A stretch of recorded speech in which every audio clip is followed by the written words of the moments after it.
So just a reminder, I'll have the Discord lecture channel open on my phone. I'm finding that it's a lot harder to follow that than it was at home, but I do follow it. But luckily, we have TAs who are here, who are active in that channel. So if you ask your questions, probably a TA is going to jump on it and answer your question for you if you have questions during lecture. And as always, you have the old-fashioned raise up your hand, and I'll hear your question during lecture as well. So with that, let's get started. Let's talk about some more unit testing. And oh my goodness, I didn't double check. I hope so. All right. My slides are updated. If you download the slides before lecture, about an hour or two before lecture, I did update them with just minor tweaks, changing lecture objective to lecture task, for example. All right, lecture task for today, lecture task 4 of Pale Blue Dot, big cities. Write a method named big cities in Pale Blue Dot, which is going to take 3 strings and an int. It's going to take the name of the cities.csv file, probably data/cities.csv, the region or the country code and region. I almost got the order backwards. The country code and region, all with the proper capitalization. We're not worrying about capitalization for this one. We did for the first 3 objectives. For this one, I'm going to lighten up on that aspect of things. So country code and region, and also a population number as an int. And your task is to return a list containing the names of all of the cities in that country code and region with a population at least, meaning greater than or equal to the given population of the input. So you're returning a list of cities which should appear exactly as they appear in the file with the same capitalization and whatnot from that cities.csv file. So write tests and then the functionality for this method. So that's our lecture task for today. The big question here is, how do we test a method that returns a list, specifically where the order of that list does not matter? So as long as the returned list contains all of the correct city names, it should be considered correct. We don't need to worry about the order. If one method returns all the cities in one order and another returns the same cities in another order, both of those methods are correct. So we're accepting multiple different correct outputs. I forgot to put this thing on. So we have multiple different correct outputs of the city, of this method, depending on the order in which the cities are returned in that output list. So that's the big thing we want to think about with this one. And of course, parsing through the file, building the functionality is there too. All right, quick reminder, doubles. Never compare doubles with equal. I'm going to say this so many times, I hope nobody makes this mistake. Never use equal to compare 2 doubles. When you're writing your unit tests and you have a method that returns a double, which actually isn't until lecture task 5, which you have everything you need to do, by the way, right now. Lecture task 5 returns a double. So you want to test that double by comparing the difference between the 2 doubles, both the returned double from your method and the expected double for the answer. You want to compare those by testing if the difference is less than some very small value. So here I chose some value that I called epsilon, some very, very small value. I'm taking the absolute value of the difference between the 2 values that I want to check, that I expect to be equal, that won't exactly be equal according to truncation errors. And then making sure that that difference is less than some small value, which I call epsilon. I borrowed that from mathematics. Whenever mathematics has a very small value, they'll tend to call it epsilon, just to denote that they expect that value to be small. Excuse me. So that's how we're comparing doubles. This is going to eliminate our truncation, or not eliminate our truncation errors, but it's going to allow for truncation errors. So when those doubles aren't representing our values exactly, we want to choose some epsilon that's going to be large enough to ignore those truncation errors. So when there are truncation errors, the epsilon is going to be big enough to say, you know what, there were truncation errors, but we don't care. You were within epsilon, so we're calling it good. But you don't want, on the other side of that, you don't want epsilon to be so large that it's going to interfere with the logic of your program. So if you expect the values to be very precise, if you expect the answer to be 0.0031 exactly, then don't have your epsilon of 0.1 So choosing the right epsilon for your specific application is a little bit of fine-tuning, a little bit of thinking about your problem domain, and getting that right epsilon that doesn't interfere with the logic, so as in it doesn't accept incorrect answers, but does allow for truncation errors and ignores the truncation errors. Testing maps you had to do for the previous lecture question. For lecture task 3 testing, you had to test maps. I didn't really talk about testing maps, so I want to do that right now. It's actually pretty simple in Scala. Just use equal equal. In this case, you can just use equal equal. As long as the map doesn't contain doubles, then you got to think about how you're going to handle that. But just use equal equal. If you check two maps for equality using equal equal, what Scala is going to do is make sure, one, both of those maps have the same exact keys. It's going to look through the keys of each map, make sure that they both have all of the same exact keys. And two, it's going to make sure that each key, the key in each map that matches, assuming they have the same keys, maps to the same value. And those values are going to be checked by calling equal equal. So again, if you have doubles and you compare maps with equal equal, those doubles are going to be implicitly compared using equal equal. That's no good. I won't throw that at you, at least not anytime soon. I don't think ever in this class. A list of doubles I might, but maps probably not. So maps equal equal, and Scala's going to do a lot of the work for you. Now remember that your key value stores in any language, your objects in JavaScript, your dictionaries in Python, your maps in Scala, they are not ordered. There's no sense of ordering in these things. So the order doesn't matter. I have these two maps where I define the key value pairs in different orders. Scala don't care. Python doesn't care, JavaScript doesn't care, Java doesn't care, C++ doesn't care. If it's a key value store, except some very specialized ones, if it's a key value store, the order doesn't matter. It's just checking, do they both have the same keys, and do the keys in each map to the same values across each map? If so, equal equal is going to return true, and your test passes. If not, it's going to return false, and your test fails. So here, this is a valid test for two maps. For lecture task 3 testing, you want to get the map from your method call and compare that to your expected return value, your expected cities to populations map, just with a straight up equal equal. And those are ints, not doubles, so no worries there. Just check it with equal equal. And it'll check if those two maps contain the same key value pairs. All right, the new thing here is testing lists. The big thing here is the order does matter. Where you can still use equal equal, but the order will matter here. So if we use equal equal to compare lists, Scala is going to step through each list, the elements of each list one at a time. It's going to take the first element in each list and compare them using equal equal. It's going to take the second element in each list and compare them with equal equal. It's going to check the third element in each list, equal equal, all the way to the end of the list. If all of the elements are equal to each other and in the correct order, or this not correct order, but the same order, then it's going to return true. That equal equal will return true, and your test case will pass. If they're not in the right order, these two lists have the same exact three elements, but in different order, what's going to happen is Scala's going to say, does the first element equal the second element? 1 don't equal 2, last time I checked. False, test fails. Equal equal returns false, and the test fails. The order matters when checking these. But what if I don't care about the order? For lecture task 4, you don't care about the order. You just want to make sure that the correct cities are returned. So how are we going to do that? I'm sure if I gave that as a homework assignment, you could probably think of all kinds of different ways to do it. I'd like to share the simplest one, my preferred way of doing it. Sort both lists. If we sort both lists, if they contain the same values, after they're sorted, they're going to contain the same values in the same order.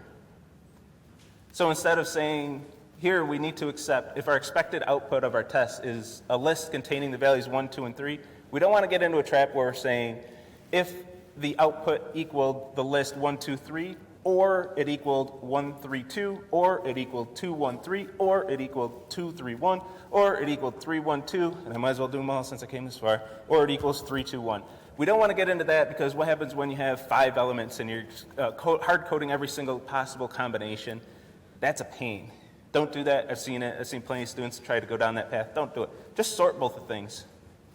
If any list sorted equals the list 1, 2, 3, then we know that it contains the values 1, 2, 3 in some order. I don't care what the order was, but once I sort both lists, if they're equal, then I know they both contain the same elements. It's a nice, clean, simplest way to solve this I don't care about the order of elements in the list problem. Just sort both things. Scala makes this really easy. Dot sorted will return a new list containing the same elements but in sorted order. So we're going to call dot sorted on both lists and compare the sorted lists that are returned from dot sorted.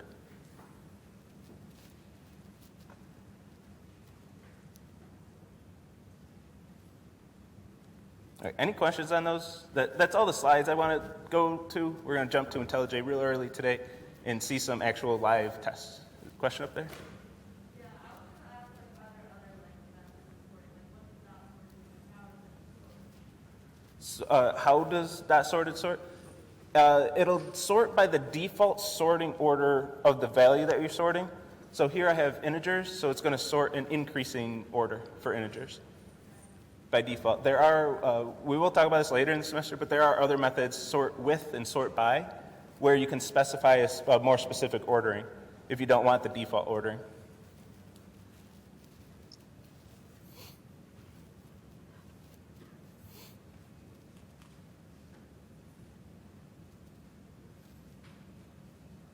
When you stream it on Twitch. Probably won't. I don't know if I will stream on Twitch. It seems like I did informal polls. I don't think I did one here. Maybe I can do one now. Do you prefer in-person over remote lectures? A quick poll. Oh, not too much in this class. About half, roughly half. I pulled another class and like every hand went up. So I kind of scrapped the thought of doing Twitch lectures and streaming from home. Maybe, it's still on the table, but it's something that I'm just going to respond to what all of you want.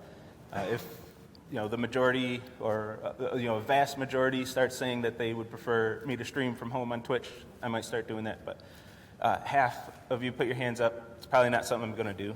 If it stays like that, I'm not going to stream on Twitch.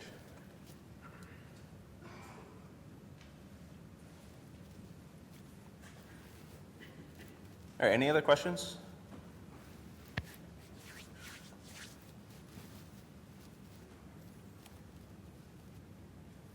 Let's head over to IntelliJ. Just making a lecture example.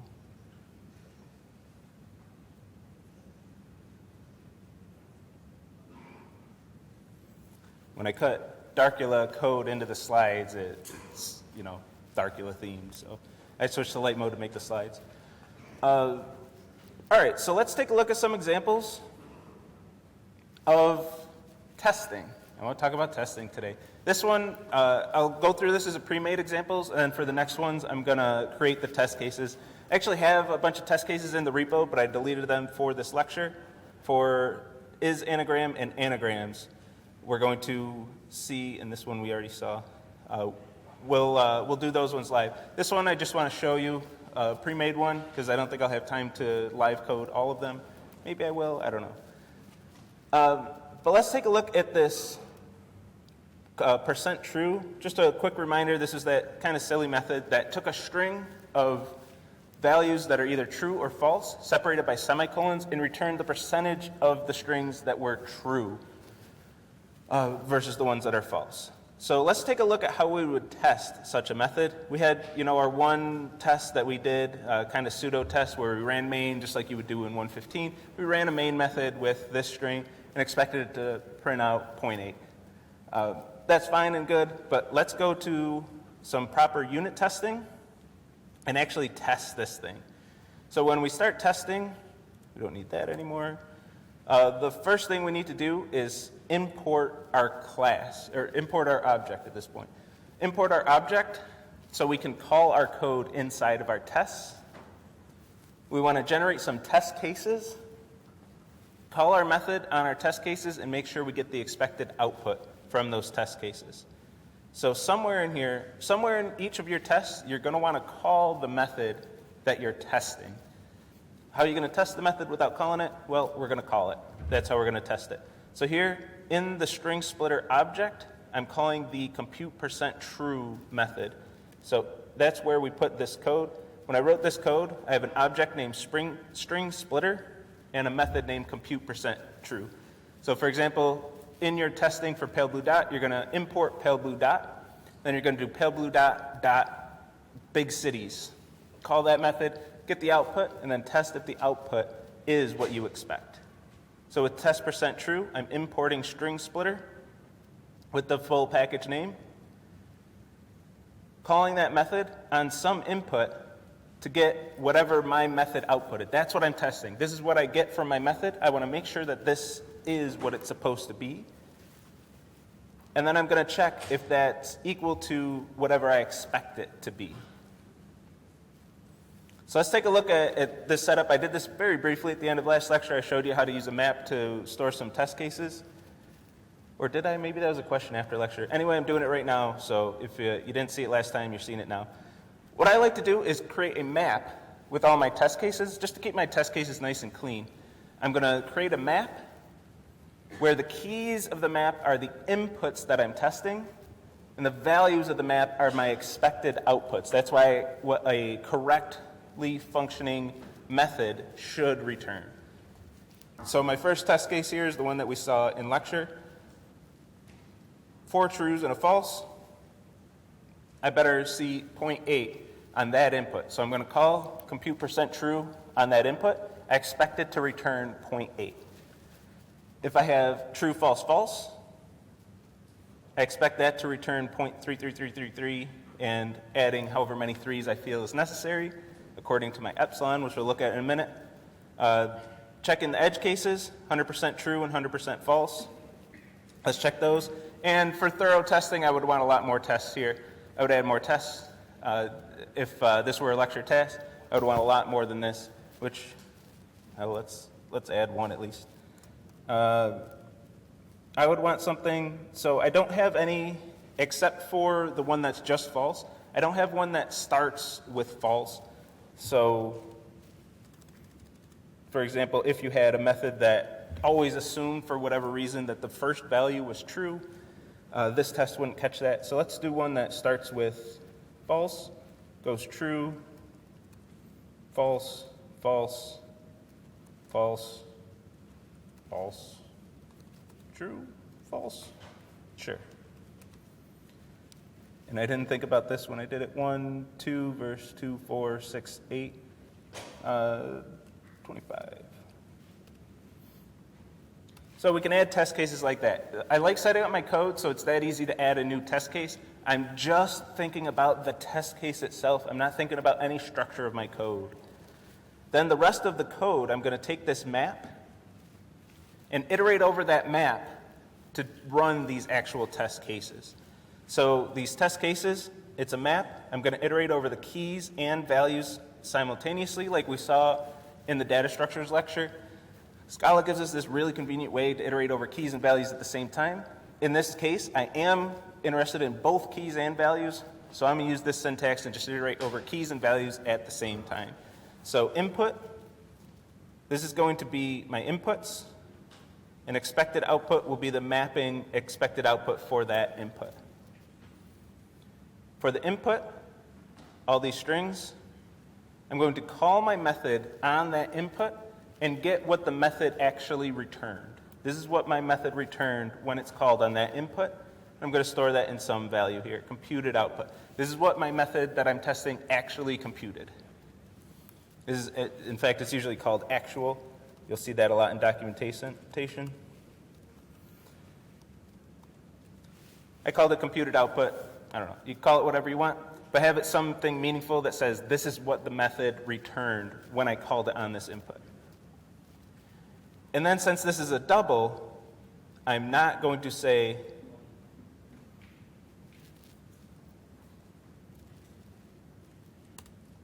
I'm not going to do this, right? I'm expecting these to be equal-ish. They're doubles, so that ish is important. These are doubles, so they're not actually going to be equal. We'll run this just for humor's sake, I guess. But this is expected to fail. This is a failing test. Even with I have completely correct code. Remember my 0.33333? Well, I got sick of writing threes at some point. We're not going to get an exact output there because I have to write this in decimal. I could try to write this many threes. I mean, we can try to get away with this. I don't highly discourage this, but you can try to get away with it, and yeah, we did. We got away with it just by writing the exact right number of threes. But that's not something that's going to work for you all the time. Especially won't work for you in AutoLab because, well, I made sure that that's not going to work. And so what we want to do instead,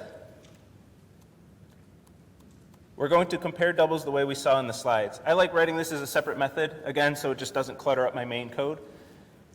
I write this as a separate method, and this method is going to do exactly what we saw in lecture. I have a value. You can put values, variables and values outside of all the methods in a class or an object, and those values and variables will be accessible across all the methods in that class or object.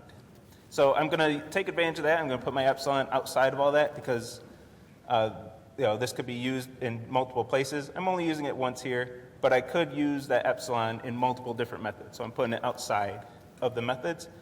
And then compare doubles, takes two doubles, returns a Boolean, and does exactly what we saw in the slides, just returns true or false, whether the difference of those doubles is less than epsilon.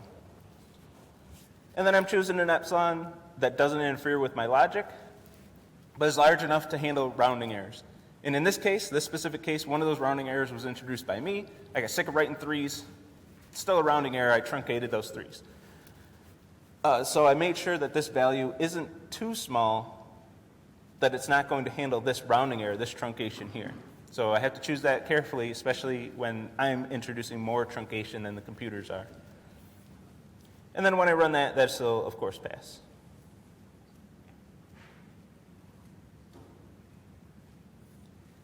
And then if I go to my method, maybe we make that mistake we saw earlier where we're doing integer division. So now this is incorrect code.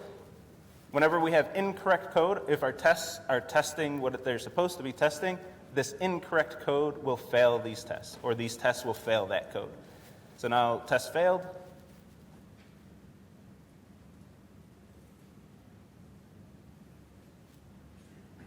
Expected 1/3, computed 0.0 because it's integer division. It gives me that output, which I have as the hint string in my test.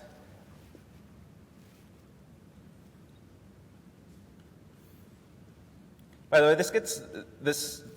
well, at least it took me a while to get used to. This can take a while to get used to seeing one expression that takes multiple lines. So this is one call to the assert method where I have, get me out of there. Where I have the Boolean expression, that's what I'm testing. That's what I expect to be true. And if that's false, the second parameter, second argument is the hint string. And then way down here is the closing parenthesis of my call to assert. So this is my hint string on input. I expected this, computed this. This is a more proper hint string for when things get more complex. You want a little bit more verbose messages here. So this is my hint string here on input, true, false, false, expected 1/3, computed 0.0. All that's coming from my hint string.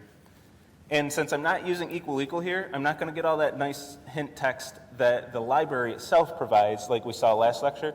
We don't get that here because we're not using equal, because we're using our compare doubles method and not using equal like we're not supposed to for doubles. If you're curious, if you want to look through documentation, there is support in this library to compare doubles the way we do here. If you want to read documentation, look that up and use it, knock yourself out. If not, compare doubles. You can use my code even. I recommend doing it that way. All right. Any questions here? In class greater than remote? Yes. Right. Yeah, that's coming loud and clear across all my classes that in person is preferred. Which I think makes sense. You've been doing remote for a year and a half. even if you don't have a preference, you prefer in-person right now. I like in-person right now too, just because it's different. We've been remote forever. Question up there?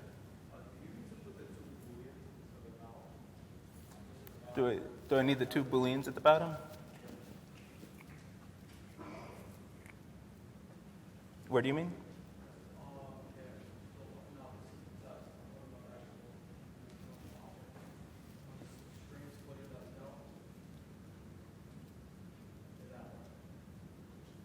Right here. This guy? No. I mean, I say that as in programming, there's always like 1,000 different solutions to every problem. So in most cases, you're not going to need something. You could do this. I mean, this might work, right? We change one of these to a double. I'll claim that this works. Do you believe me, though? How are you going to believe me that this works? How are you going to feel good? Like, hey, you know what? I think he's telling the truth there. We're going to run the unit tests. We're going to run the damn unit test. I'm going to go back to my unit tests. I'm going to run this thing. And if the unit tests pass, that's not a guarantee that your code's correct, but we should be feeling pretty confident that that worked. So equal the string true, that works too. It passes our test, so we're feeling pretty good about that too. You're not just taking my word for it. On all of these test inputs, that still produced the correct answer. So looking at those test inputs, like how confident are you that those inputs are comprehensive? You know, we can go down that path and consider adding more tests. I'm feeling pretty good that that's still correct. And that's the idea of unit tests. This is how we're confirming that our code is correct. We can change things here and rerun things. What if I do this? Is that going to be correct? I don't know. Let's run the unit test. I mean, I do know, but let's run the unit test and find out. And it should have failed. I didn't look yet, but that should have failed. Because that's a string, not a Boolean. So I can't compare a string to a Boolean. That's not going to give me what I want, which might. How does it handle truthiness? Expected 1, computed 0, so it's just saying false. They're not even the same type, so it's going to be false. If we do value.to Boolean, we don't even need the equal true. Now we should be back to passing code. And we know it's passing because I got a big green bar and a green check mark. That's the value of unit tests. It tells you, is your code correct? You at least know that the code's correct on these test inputs.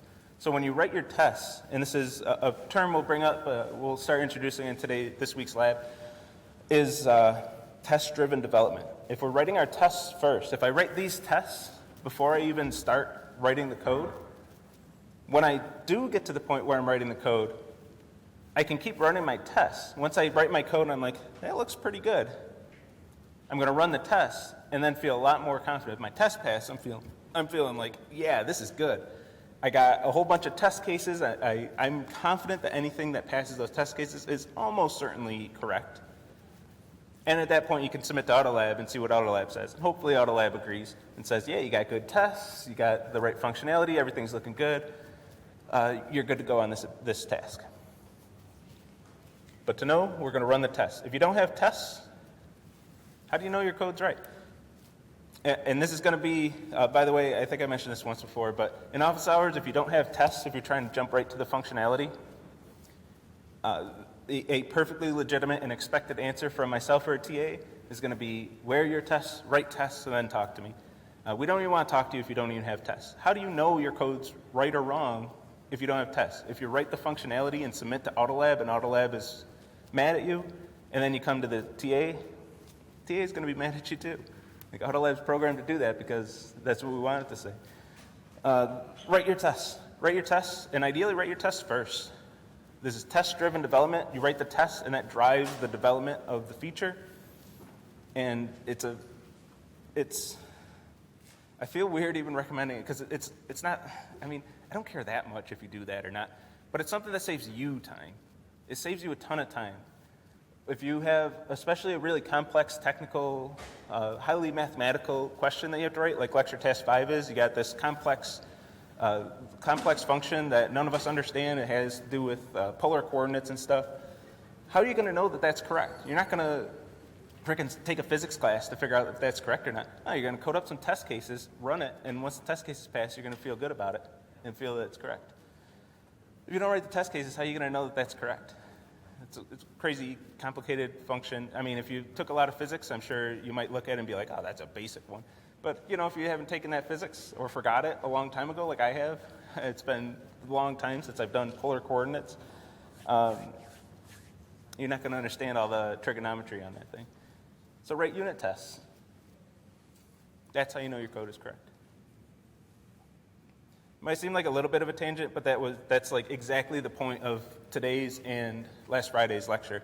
Write your unit tests. That's how you know your test is correct, especially when you don't have Autolab. You're not always going to have Autolab in your life. How are you going to know that your code is correct at that point? You're going to write unit tests. You're going to test the crap out of your code. You're going to show it to your other developers you're working with, like when you're out on the job. They're going to test it, and once everybody tests it and feels confident in that code, you're going to publish it. And it's probably still going to have some obscure bugs in there that you didn't test for. We've all used buggy software. Some bugs still make it into production and into the user software. It happens, but we're going to catch as much as we can, as much as we possibly can. And the start of that is unit testing. All right, so let's take a look at phone. Trust the unit test blindly. And then there's the flip side of that, which Autolab checks for, is what if your tests are incorrect? Well, we have some Autolab to help you out with that. That gets to be a lot trickier question post-Autolab. How do you know if your tests are correct? If your tests are failing, it's either a bug in your code or a bug in your test. And finding out that it's a bug in your test can be a long journey out there in the real world. You can sink a lot of time into bugging your test. Don't ask me how I know. So let's take a look at this method. We're going to write a test for a method named isAnagram, which is going to take two strings and test if that output, test if those two strings are anagrams of each other. So, and you'll notice I always give this warning. I don't know if anybody cares, but I always give this warning before I do live coding. I'll almost never code in the order of the code. I won't start at the first line and write down. And I don't recommend that's how you do it unless that's what you're most comfortable with. I'll write in the order in which I'm thinking through the problem. So when I'm testing this method, I know that I'm going to be calling the method at some point. So the first thing I'm going to write is calling the method. So I have in this anagrams object,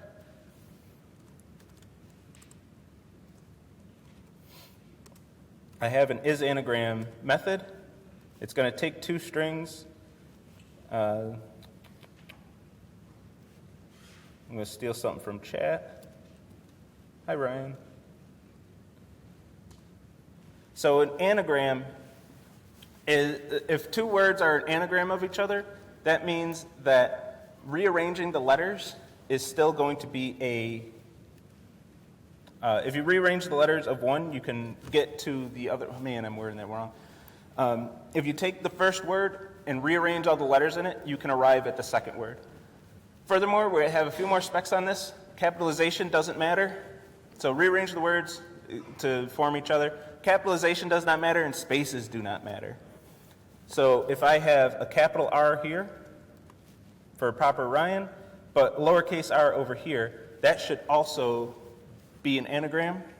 Let's get one more test case here. I forget the one from slides.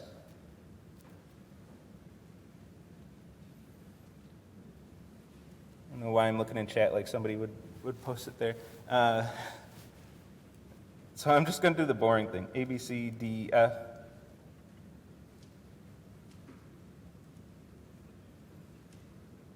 Fadabka. Let's put a capital E in here. So these are anagrams of each other. We're ignoring capitalization. We're ignoring that space. So we have 3 test cases. This isn't comprehensive test casing, but we do have the 3 features that we're looking for. Our 3 features are covered. We're testing anagrams. We're testing ignoring capitalization. We have to make sure our method ignores capitalization. And we have to make sure our method's ignoring spaces. So at least we have the 3 features covered. I would like to see a lot more test cases here, but let's do this just to show how we're going to set up this, this test suite. So we have the call of our method. We know that's going to happen at some point. We don't have an assert yet, so this isn't testing anything. If I run this test, no matter what the code is, no matter what that method does, this is going to pass because I didn't assert anything.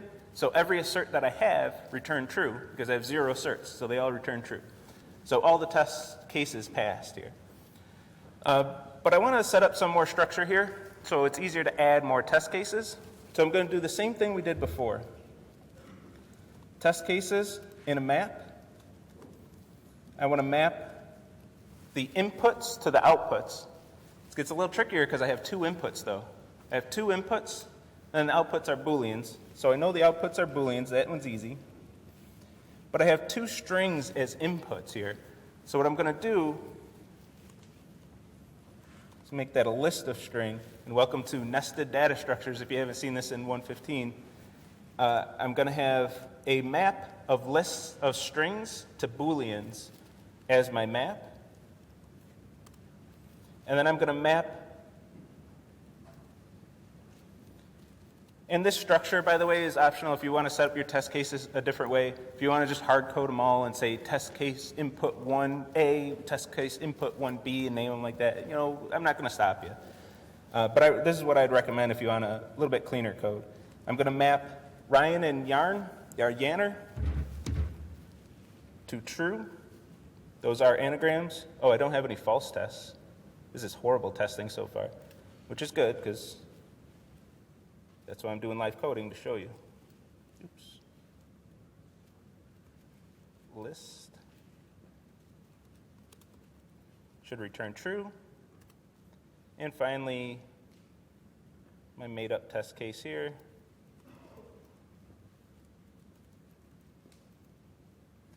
True. So there's my test cases.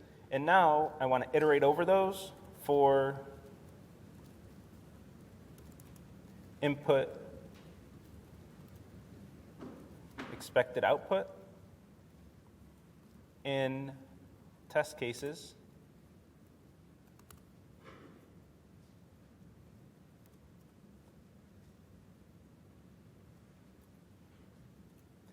The input is a list. So I want to do input .head to get the first element of the list.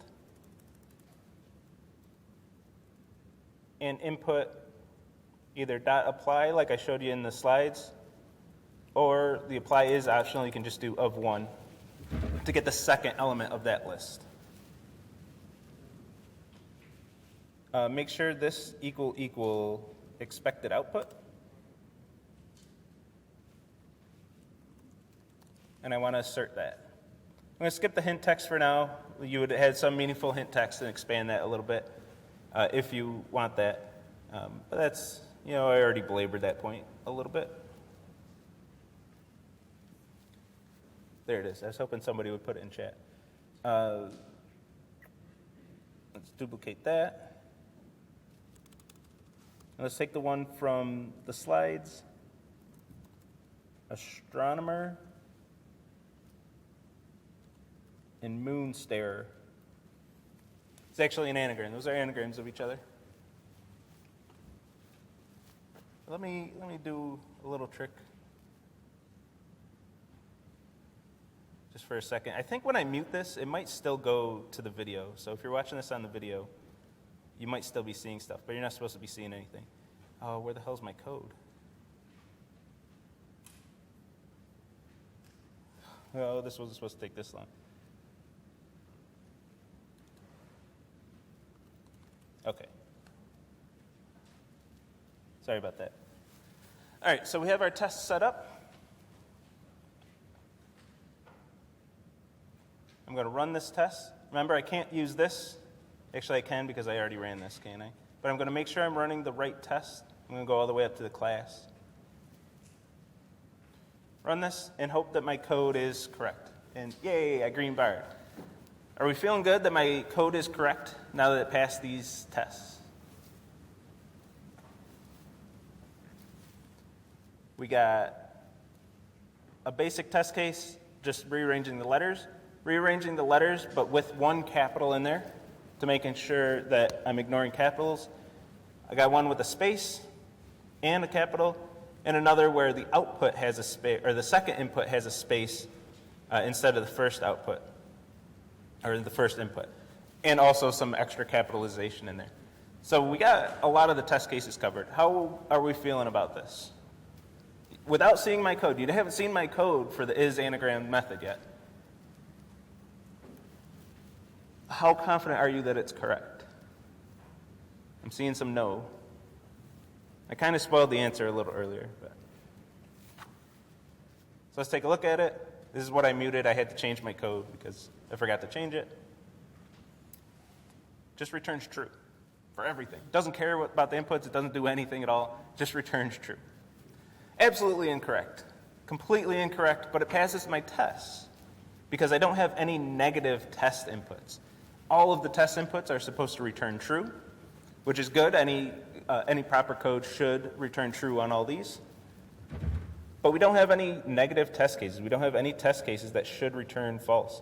And let me add one more just so we don't have to revisit the positive test cases. I just want to add a whole bunch of spaces.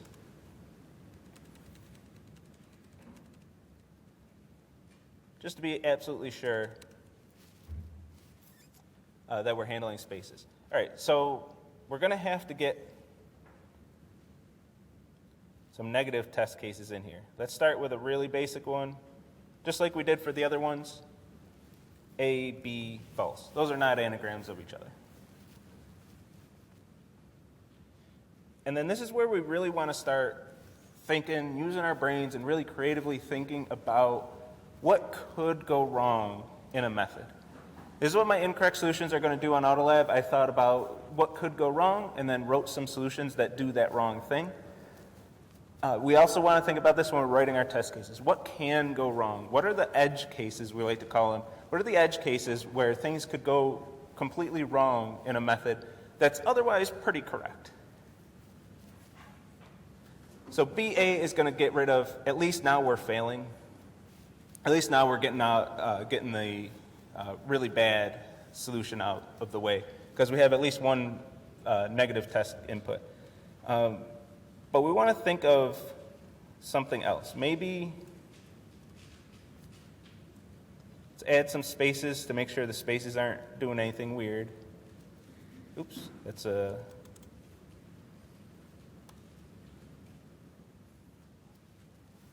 I almost did another correct one. So this is what we want to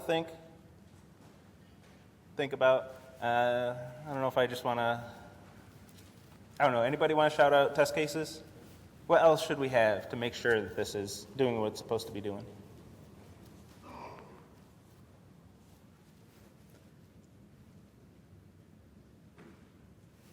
Yeah, I don't feel like doing that either. All right, so a few things I want to make sure I get in there is I want to make sure neither input is a subset of the other.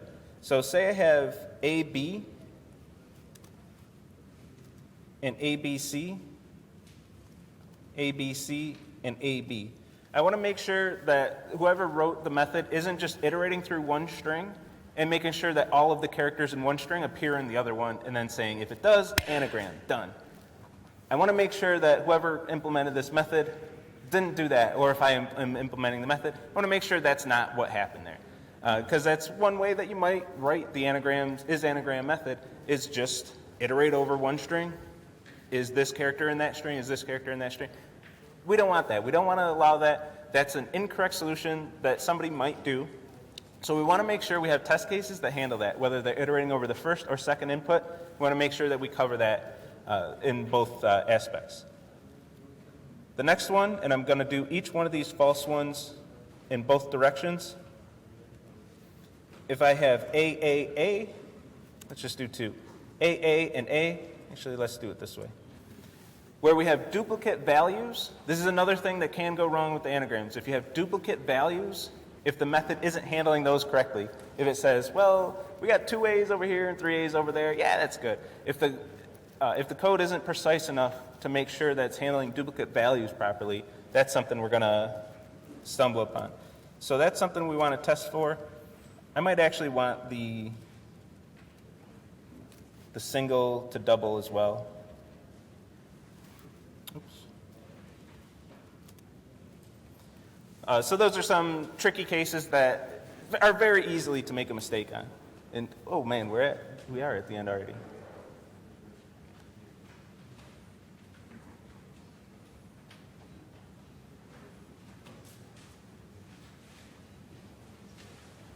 Oh yeah, because my code's still broken.